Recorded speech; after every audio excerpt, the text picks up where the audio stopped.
Get ready for the next battle.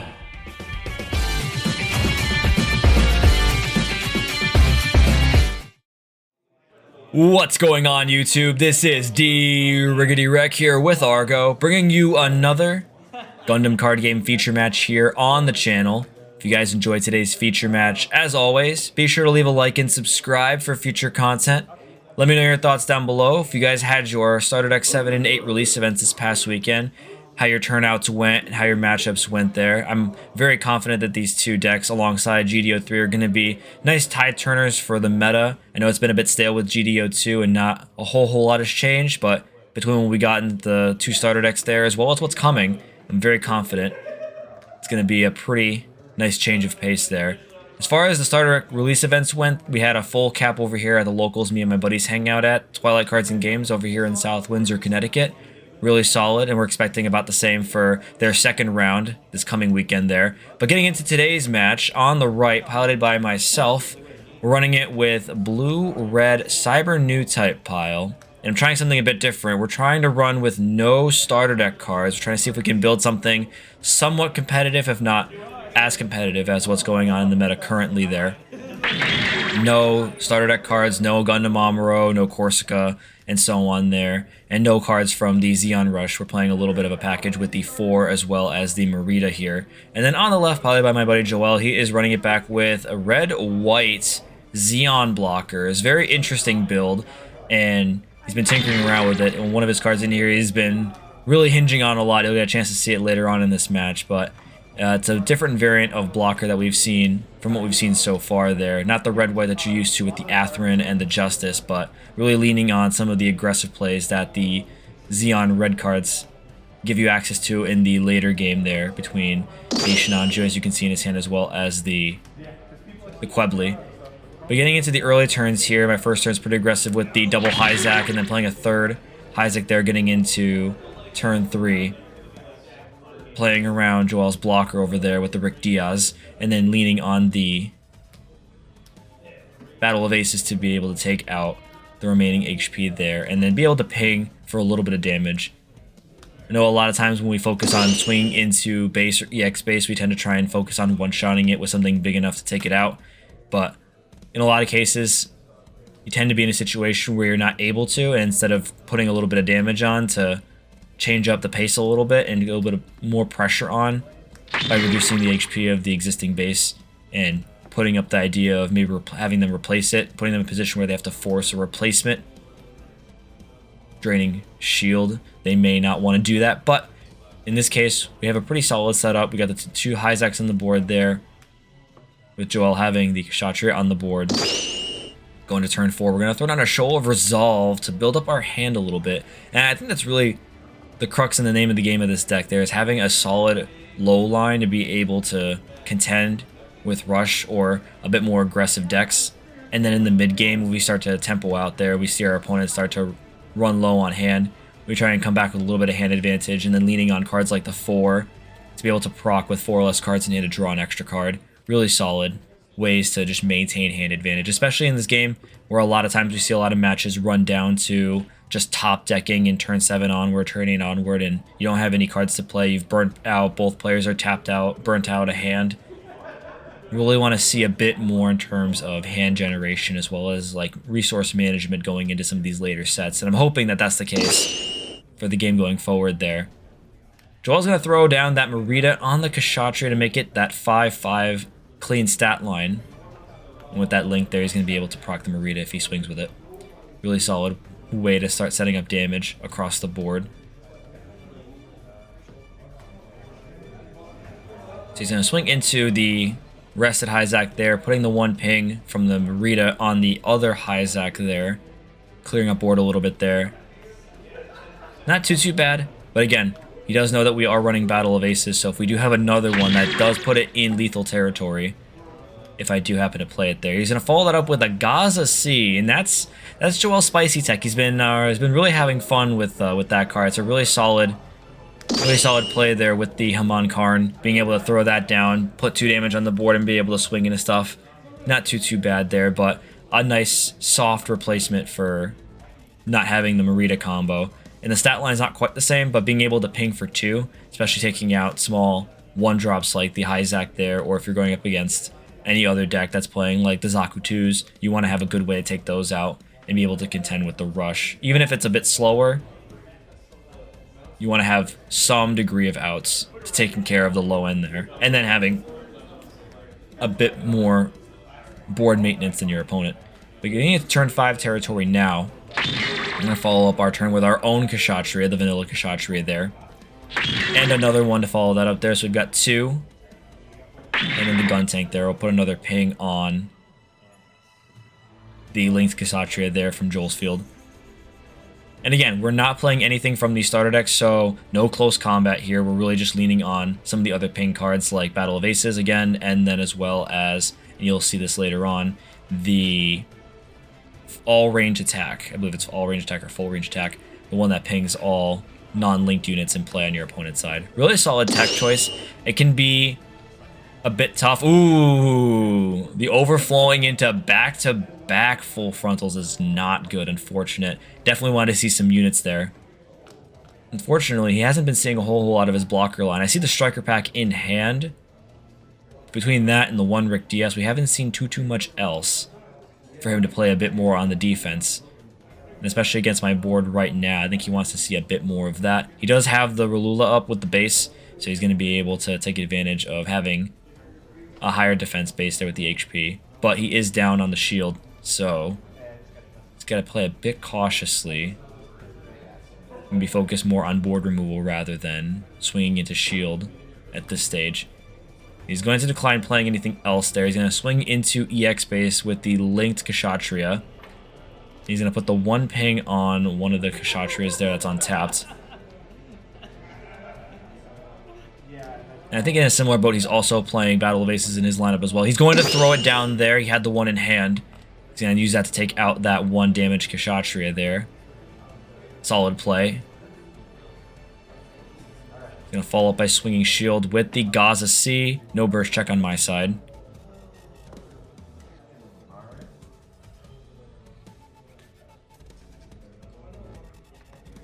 And he's going to pay 2 there. Throw down the striker pack. All around really solid card. Does have its detriments, especially if you see 2 back-to-back there. You don't want to have that situation come up. I've had it come up a couple of times. See the 2 back-to-back striker packs. You can only make the 1 token, unfortunately. He's going to go with the launcher strike here. But unfortunately, because it requires you to have no other Earth Alliance tokens on board there, makes it a bit tough. Sometimes it's a wasted burst check. You see 2 striker packs in shield back-to-back. You have a wasted burst check, unfortunately. That's going to be the end of Joel's turn there. Passing it back to us for turn 6. I'm not sure if we're going to start by swinging here or by playing stuff down, but... Alright, we're going to attempt to put 3 damage on the Rulula here. And this is a little bit of a tricky play. It's kind of like a bait into if he wants to block here. And it would be an even no destruction trade there, so neither of our units would be destroyed if he decided to block with the launcher strike. But it was a little bit of a bait into whether or not he'd be allowing of damage into his base, because we're going to throw down that Psycho with the 4 for the link. And with that Breach 3, it will take out the base even if he blocks with something. So we're going to try and swing into the linked Kshatriya there. It's going to deal us 5 damage back. We're going to live with the 1 HP. But because we survive and we deal the breach damage to the Rulula, the 4 will proc, as well as the Psycho, being a Titan unit that destroys a shield area card. Healing the 2, then proccing the 4 to draw a card. Again, really coming down to that resource management in the mid to late game. Especially right now, we're still really, again, lacking that hand management in this game, especially in the late game where it comes down to just top decking cards, top decking a pilot to go with an existing unit in your hand, or top decking the unit that goes with the pilot in your hand. A lot of people know how that feels. Let me know in your comments down below there if you've ever had that experience. You're just sitting on the hero and you're really waiting for the wing or the wing 0 just to push, and you just can't see it. It always happens to the best of us there. I'm gonna follow up by trying to swing with the Kshatriya. He is going to block. And that'll be the end of our turn there. Or, sorry, I swing with the gun tank, he blocks with the launcher strike, and that'll be the end of my turn there. Putting the 1 damage on, leaving him with 3 HP. Again, trying to make those magic numbers work for putting him inside Battle of Aces range. He's going to swing the Gaza C, putting damage on my Psycho there. It's not for lethal. I still live with the 1 HP. It only deals 2 damage as opposed to the 3 that would have been needed to take it out. He's going to pay 5 here for the Shinanju. And he get those full frontals earlier, so he still has the 1. The other one he discarded earlier. And he is going to link it here. He's going to give him that opportunity to 2 damage ping.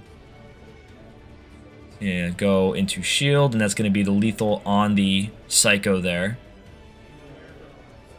And he is going to swing with his blocker there. We're going to burst check the Marida. Sensational right there. I definitely want to see, especially for what I think we have in hand right now. Decent lineup. And we have some text in here for later. Again, because we're playing the Marida, we also have access to the Kshatriya, so other ways of spreading damage around, weakening units, and trying to push in for favorable trades with smaller units like the vanilla Kshatriya, or even in this list, because we're playing some of the Titans, we also have access to the Barzam. So if we have like a Hyzak on board, throw the Barzam down, pump it by 1 to put it at 3 AP. That can help make for some favorable trades. 1 cost versus a 4 or 5 cost on the board. Definitely favorable cost-wise. We're going to start off by throwing down the Psycho with another 4 link. We're going to swing into the launcher strike there to deal the breach. And then again, proc the 4 again, so we'll take 2 from the launcher, heal the 2. And then because we healed, we'll draw an extra card, putting us back up to 5 cards in hand. And like I was saying, I think we saw the Kshatriya in my hand there. He is going to burst check the Ralula. He's going to figure out what he wants to damage there with the... He's going to put the 1 on the Kshatriya. He is forgetting to take that shield out of shield area. Mistake that can be costly later on, especially in level 2 or higher events. Definitely want to be making sure that you do see if you're forgetting. And that's also going for myself on the right there. I should have noticed that that shield was not taken for the base played and from the burst check there. But that can definitely change the flow of the game depending on how he plays out his turn. He could play it a bit differently. Could force me to play a bit more on one turn as opposed to a separate turn.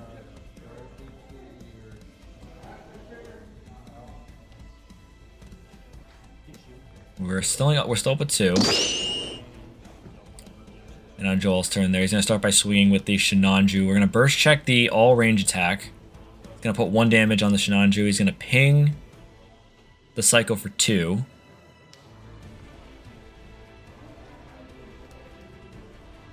Now in this situation, he really wants to eliminate my Psycho here. He's going to throw down a Quebly. Cubely, however you pronounce it. And he's going to throw the Haman on for the link. It's going to pop the 1 damage down. But with this combo, unfortunately, because he's 1 short, he did have the close combat in hand, but he is 1 short to be able to play it.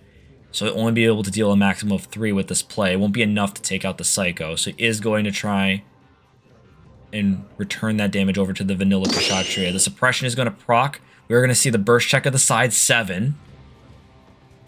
Kshatriya is gone with the 2 damage from the Quebly there.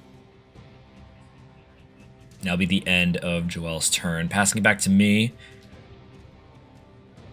I'm going to get into turn 8, I believe, now.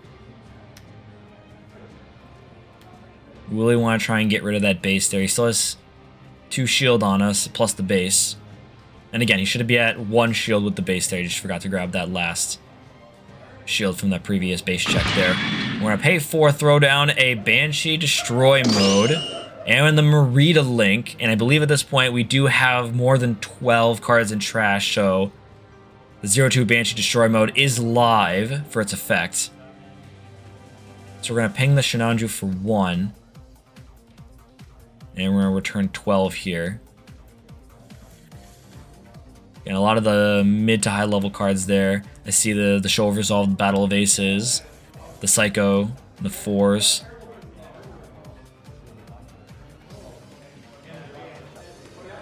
Now, keep in mind, in this turn, there are a couple options in how I could play out how I swing here. In this instance, because the first strike is applied on the first attack, it definitely could have been a situation where I go swing Shinanju, untap, swing Quebly, and then swing 4 into the shield area. However, because we used the one swing from the Psycho first to take out the base, or the 0-2 Banshee first to take out the base, it's going to change up the play a little bit. So one of those swings is going to go into the Quebly, and then the first strike is going to allow it to survive. No damage taken there. Really solid play. And then we're going to go Psycho into the Shinanju for the even trade with the Breach. So the Breach is going to proc there, taking out that shield. Now, that would have changed a lot of plays there if he had grabbed the shield area card from the Rulula check. He would have gotten an Ilfrith. That could have changed up that last turn play. Instead of throwing down the Quebly, he could have thrown down the Ilfrith instead, forced a block. I don't think he would have anticipated the Banshee, but nonetheless, it would have slowed the game state down quite a bit. It might have saved him the 1 turn necessary, but that also means he would have been down to 0 shield here as opposed to the 1 with me having the side 7. So it does change the flow of the game up a little bit. And again, for players, got to be mindful, and that goes for myself as well as the opponent in this situation there. I definitely should have noticed, but also as the player, got to make sure that you're making sure you do resolve your burst check, whether it's a burst check for a base or you're hard casting the base. You got to make sure that you're resolving the removal of the shield area card there for the base effect. But getting into this turn here, well, I believe is now getting at 8 AP. He's going to start off with the close combat to throw 2 damage on the Murasame. And I see the Kshatriya with the Haman in hand. Unfortunately, not something that can attack, and not something that can be able to do enough damage to the 0-2 Banshee here. So it's going to come down to getting rid of the Murasame there. That does limit me down to 1 attack. He still has that shield area card there, so I will need 1 more unit to get around this situation.